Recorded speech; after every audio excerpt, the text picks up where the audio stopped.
Hey guys, it's Realtor Adele, your favorite realtor and investment property strategist.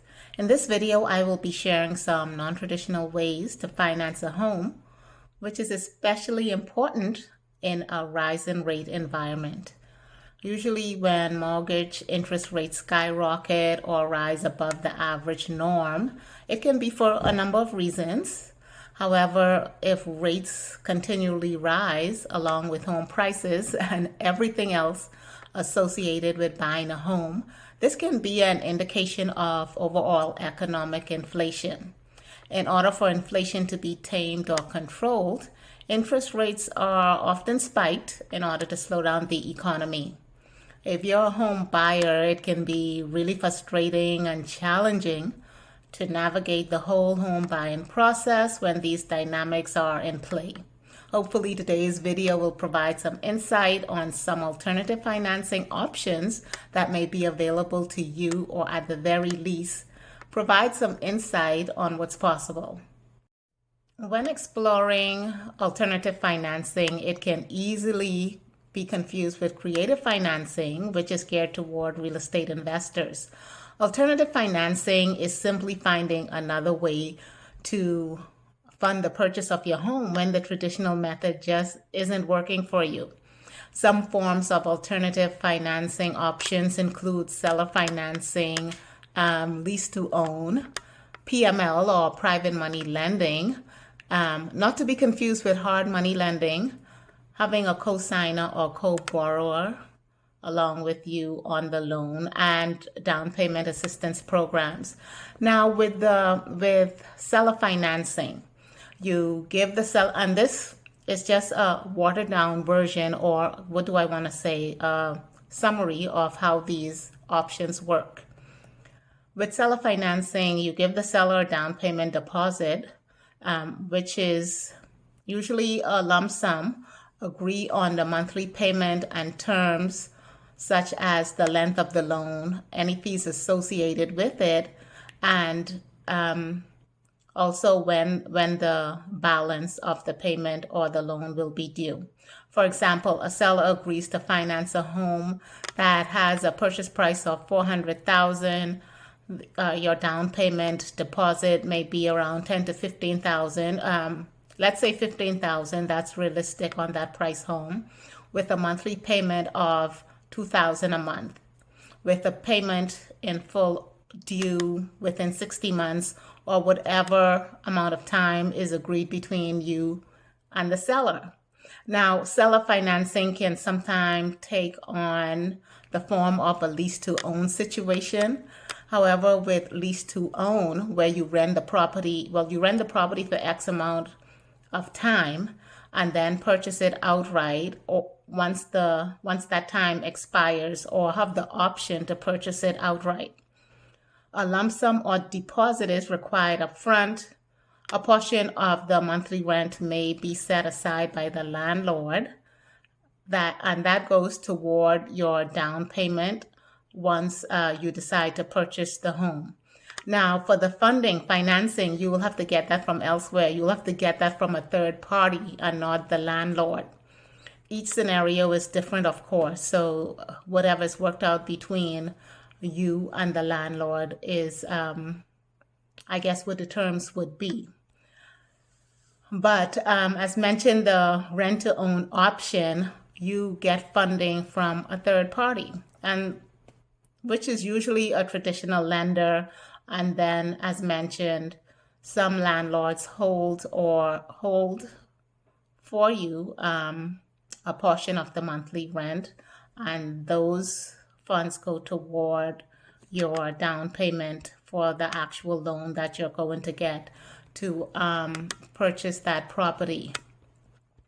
With private money lending, as mentioned, this is not to be confused with hard money lending, which is geared toward real estate investing or investors. A private money lending situation can be where a family member or good friend lends you some of the money or all of the money to fund the purchase of your home.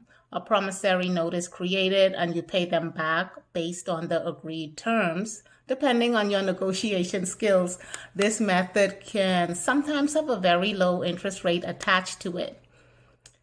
With a cosigner, or if you were to bring on a co-borrower for your loan, or having a co-signer, as mentioned, this can be another option, possibly a parent or grandparent. And I'm not going to get into this in much depth because the requirements and terms will depend on the lender that you're using. However, you can explore this method and see if that's a good fit for you. And then, of course, there are down payment assistance programs, which I will get into details on the following slide. With down payment assistance programs, there are 3 misconceptions, and they are that they are only for first-time home buyers and that only homes priced below a certain price point qualify. And number 3, the other misconception is that homes that are eligible for down payment assistance programs are in undesirable neighborhoods. These are all myths. You don't have to be a first-time home buyer, and homes above the average sales price are eligible. Right now, the average sales price for single-family homes in Metro Atlanta is around $465,000. And finally, down payment assistance programs are available in some very nice neighborhoods. Down payment assistance comes from a variety of sources. These include state, government, county, city or local, nonprofits, private firms. So there are some companies who provide home buying assistance for their employees. And then we have the lender-specific down payment assistance programs. Types of down payment assistance include deferred payments, and this means that you don't make a monthly payment on the down payment assistance loan for some period of time or for the life of the first mortgage until either you refinance or move out of the property, meaning sell that property. Then we have forgivable.